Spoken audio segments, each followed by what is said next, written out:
Hello नमस्कार, मैं राकेश प्रियदर्शी और आप देख रहे हैं पी बिहार न्यूज। माननीय श्री रामचंद्र सिंह केंद्रीय मंत्री के कार्यकर्ता उनके स्वागत में शामिल हुए और उनके कार्यकर्ता से मिले और कार्यकर्ता उनके स्वागत में आए एवं स्वर्गीय सावित्री देवी की पुण्यतिथि पर माननीय रामचंद्र सिंह जी द्वारा पुष्प अर्पित किया गया और आगे वो अपने विरोधियों पर तेजा। भाई इससे बढ़िया क्या हो सकता है? जब मुख्यमंत्री नहीं बनना है तो कहा राजनीति में भाई अपने कार्यकर्ताओं को क्या करते हैं? जब 2020 में चुनाव लड़े थे महागठबंधन के नेता के रूप में तो क्या कहते? जब महागठबंधन को हमको मिलेगा बहुमत तो मुख्यमंत्री को उम्मीदवार होंगे। तो अगर इस प्रकार की सोच उनको आ गई है तो संन्यास ले लेना चाहिए। इसमें हमको क्या करना है? आगामी 30 तारीख को लेकर चर्चाओं का दौर गर्म है कि दिल्ली जाने के बाद आप बीजेपी ज्वाइन करने वाले हैं। अभी 30 तारीख को आपकी यात्रा कहाँ जा रहे हैं ये कहाँ से आपको पता है? लेकिन मैंने आप लोग कई बार पूछे हमसे, हम बता दिए कि आपको सही समय पर पता लग जाएगा। बाकी चीज़ पूछो ना। 2024 नज़दीक है, आप सभी पार्टी कब बना रहे हैं, कब तक, या फिर बीजेपी में? तो बोल ही चुके हैं, एक बार नहीं कई बार बोल चुके हैं और मुद्दे पर बोलो। अच्छा, राहुल गांधी को लेकर क्या प्रतिक्रिया? लगातार बीजेपी हमलावर हो रही है राहुल गांधी को लेकर। देखिए, अपने देश की स्थिति को देखिए। भारतवर्ष एक समृद्ध लोकतंत्र है और न्यायपालिका की एक अहम भूमिका है और न्यायालय है। भारतवर्ष में सब लोग उसको मंदिर मानते हैं और वहाँ से जो भी फैसला होता है उसको सब लोग स्वीकार करते हैं। पूरे के पूरे जो न्याय प्रक्रिया है वो मजबूत रहती है तो लोकतंत्र मजबूत होता है। तो जिनका आप नाम ले रहे हैं उनको क्रिमिनल डिफेमेशन के एक मामले में कोर्ट ने सबूत के आधार पर सजा सुनाई है। अब आप सोचिए कि पूरे देश में कितने मुकदमे चलते रहते हैं, कितने लोग इन्वॉल्व होते रहते हैं, कोर्ट उनकी सुनवाई करता है और सजा सुनाता है। तो जो लोग को भी सजा मिले और अगर इसी प्रकार की बात करें तो ठीक नहीं है। देखिए, न्यायालय का जो आदेश होता है आपके सामने, क्या उसका उपाय है कि आप अपील में जाइए।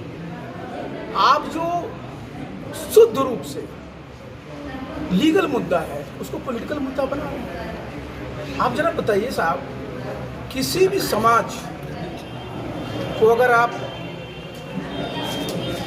इस प्रकार की भाषा संबोधित करिएगा कि वो अमर्यादित हो तो स्वाभाविक है कि समाज में गुस्सा होगा। और हमेशा ध्यान रखना चाहिए कि भारतवर्ष एक लोकतंत्र है और यहाँ विभिन्न जातियों, विभिन्न धर्मों, विभिन्न संप्रदायों के लोग रहते हैं और सबको मिलकर चलना होता है और सबको एक दूसरे पर सम्मान होना चाहिए। अगर एक किसी जाति विशेष को आप कहिएगा, कुछ उपमान दे दीजिएगा, तो लोकतंत्र के लिए ठीक नहीं है। और वो भी आप जान रहे हैं, पूरे का पूरा जो हमारा जो अन्य पिछड़ा वर्ग है, अन्य पिछड़ा वर्ग है, उस समाज को अगर आप इस तरह की बात करिए तो ठीक नहीं है। आपको तो देखना क्या है, आपने कोई बात कही, कोर्ट में वो मामला गया, कोर्ट में आपके पास ऑप्शन था माफी मांगने का, आपने नहीं मांगा, कोर्ट ने आपको सजा सुनाई। आपके पास ऑप्शन बहुत लिमिटेड है, आप लीगल रास्ता ढूंढिए। लेकिन अब चल दिए हैं पॉलिटिकल रास्ते पर। देखिए, पॉलिटिकल लड़ाई तो हिंदुस्तान में चलती रहती है और चलते रहेगी। लेकिन एक बात जरूर है कि किसी भी व्यक्ति, किसी भी समाज के प्रति इस प्रकार के शब्दों का प्रयोग नहीं करना चाहिए। क्या लगता है कि राहुल गांधी को देखते हुए तेजस्वी यादव डर गए हैं मुख्यमंत्री बनने के लिए? देखिए, हम ऐसे कैसे कहें डर गए हैं, लेकिन आप जरा देखिए जिस प्रकार के मुकदमे चल रहे हैं, जितने तरह के मामले हैं, तो कोर्ट में सब जान रहे हैं, कोर्ट में फैसला होता है, कोर्ट में फैसला होगा। हमने बताया ना, इस बात को ध्यान में रखिए कि भारतवर्ष में सभी नागरिक समान हैं। तो कोर्ट में अगर किसी को सजा होती है तो उसको स्वीकार करता है। गरीब से गरीब आदमी का देखते हैं, अगर उसके खिलाफ फैसला आता है स्वीकार करता है, स्वीकार करता है। और अगर अपने वकील की सलाह से ही कार्रवाई करें। तो ऐसा नहीं है ना कि भाई अगर आप पावर में हैं, आप सत्ता में रहो, बोलते हैं कि मैं शहीद परिवार का हूँ, हमारे परिवार में इतने शहीद हुए, लेकिन एक बात ध्यान रखना चाहिए, स्वाभाविक है भाई आपको लगता है कि आपके परिवार का योगदान रहा और रहा है योगदान, लेकिन एक बात मत भूलिए कि आप ही के परिवार के 3-3 लोग देश के प्रधानमंत्री भी बने, 3-3 लोग बने, 3-3 लोगों को भारत रत्न मिला। बता दीजिए भारतवर्ष में कोई हमारे क्रांतिकारियों की कमी थी, शहीदों की कमी थी? सरदार भगत सिंह नहीं थे? हमारे सरदार पटेल कम थे क्या? प्रधानमंत्री नहीं बने वो अलग, उनको कब इन लोगों ने भारत रत्न दिया? 1991 में जाकर के। और कब दिया? जब उस परिवार के तीसरे पीढ़ी के व्यक्ति को भारत रत्न दिया। तो बताइए, आपके 3-3 प्रधानमंत्री हुए, 3-3 आपने भारत रत्न परिवार को मिला। और दिल्ली में देखिए 3-3 इनके परिवार के वहाँ पर क्या है, मेमोरियल है, इतनी बड़ी बड़ी चीज़ें वहाँ पर मिली हुई है। तो भाई ये समझना चाहिए कि देश के लोग आपको सम्मान नहीं है, ऐसा मत समझिए। लेकिन कानून में अगर आप दोषी पाए जाइए तो सिर्फ ये समझने से कि सर हम इस परिवार से आते हैं, कोई अलग से एक सत्ता नहीं है। और ये भी समझना चाहिए कि आखिर देश में जितने कानून बने, कौन बनाया है? कौन बनाया? मैंने बताया ना कि उनके परिवार के 3-3 प्रधानमंत्री रहे।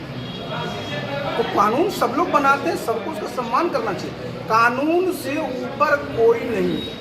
नीतीश कुमार सदन के दौरान उन्होंने कहा था कि हम 2 बार केंद्र में गृह मंत्री भी रहे हैं, तो क्या लगता है कि उनकी याददाश्त कमजोर हो गई? देखिए, एक बात तो मैंने कई बार आप लोगों से कहा है कि बिहार में सरकार नाम की कोई चीज़ नहीं है। इसका प्रमाण तो माननीय मुख्यमंत्री जी के बयान से स्पष्ट होता है।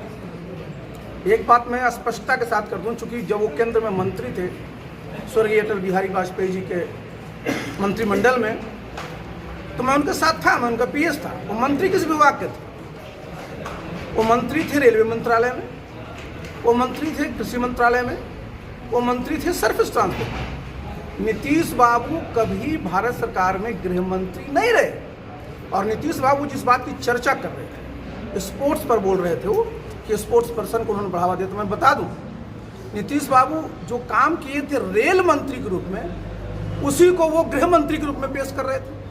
ये सही है कि जब स्वर्गीय अटल जी के नेतृत्व में रेल मंत्री थे, तो रेल मंत्रालय में जो स्पोर्ट्स का जो कोटा था उसको बढ़ाया गया था, ये स्पोर्ट्स प्रमोशन बोर्ड बनाया था, सही बात है। लेकिन अब देखिए, उनको अब ये भी ख्याल नहीं है कि किस विभाग के मंत्री थे। तो बताइए साहब, जिस मुख्यमंत्री को यही नहीं पता हो, तो भाई आप सोचिए, पूरे बिहार के लिए चिंता का विषय, उनके लिए भी चिंता का विषय है।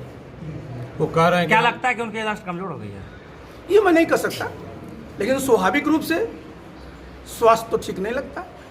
अगर स्वास्थ्य उनका ठीक रहता तो उनकी भाषा देखिए, उनकी भाव भंगिमा देखिए, और जिस प्रकार का बयान वो दे रहे हैं, तो ये दुर्भाग्य किसके लिए? पूरे बिहार वालों के लिए है ना। तो क्या लगता है कि वो राजनीतिक रूप से बूढ़े हो चले? ये मैं नहीं कह सकता जी। वो कह रहे हैं कि बिहार राज्य का दर्जा दिया जाएगा, दिलाएंगे, बिहार राज्य का दर्जा दिलाएंगे। क्या लगता है बीजेपी में जाएंगे? क्या बता रहे हैं आपको? देखिए, हमेशा इस बात को दोहराते रहे, बिहार में कैसे रोजगार बढ़े, कैसे पूंजी निवेश बढ़े, कैसे निजी निवेश बढ़े, इसके बारे में कोई चर्चा नहीं। बस एक ही मैंने बताया ना कि पूरा बजट निकाल कर देख लीजिए, उस पर औद्योगिकरण के बारे में क्या लिखा है, एक पैराग्राफ में कुछ नहीं लिखा है। तो होता क्या है कि बिहार में के लोग जब उनसे पूछते हैं कि बेरोजगारों की इतनी बड़ी फौज है, हमारे लोगों को रोजगार कहाँ मिलेगा, तो कह देते हैं विशेष राज्य का दर्जा मिलेगा, तुमको मिलेगा। ये तो देखिए, मुख्य बात है, उससे हटना है। आपको जिम्मेवारी मिली, बिहार को विकसित प्रदेश बनाने का आपने लोगों को वादा किया है, उस पर कायम रहिए। लोगों का शंका है कि फिर बीजेपी में जा रहे हैं, इसलिए बिहार राज्य का दर्जा मांग। माननीय गृह मंत्री जी तो स्पष्ट कर दिया था कि सारे दरवाजे बंद हैं, लेकिन मीडिया में आप लोग चला देते हैं तो लोगों को मन में थोड़ा चलने लगता है। एक बात